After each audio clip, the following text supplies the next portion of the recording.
நீ ஒண்ணு பண்ணு. இந்த சைனால அந்த ட்ரோன் விக்குதான். இந்த சர்வேலன்ஸ் சிஸ்டம். அதை வச்சு எத்தனை நம்பர் எண்ணிப்பாரு. அதெல்லாம் உண்மையா எண்ணி பார்த்தானுங்கன்னா நெஞ்செடு செத்து போயிருவானுங்க நிறைய பேர். என்ன டேய் கூட்டம் வருதுடா. இதெல்லாம் என்னடா போய் நிரூபிக்க விட முடியும். மக்களுக்கு தெரியும்டா வருதா வரலையான்ட்டு.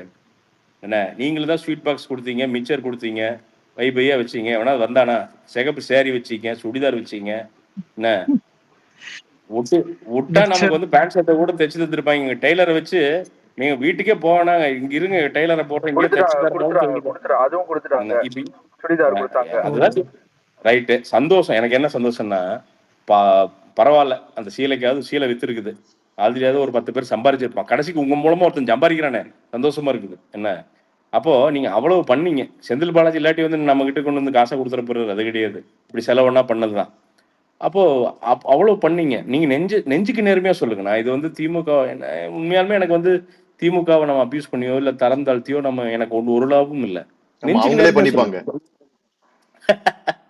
இல்ல என்னன்னா சம்பவம் நடந்திருக்கு. 1 லட்சம் சேர் போட்டு 1.5 லட்சம் வெளில நின்று அத அவனுங்க இவனுங்க டேய் எங்க ரிவ்யூஸோட மோசமா இருக்கிறது உங்க இதுதான்டா.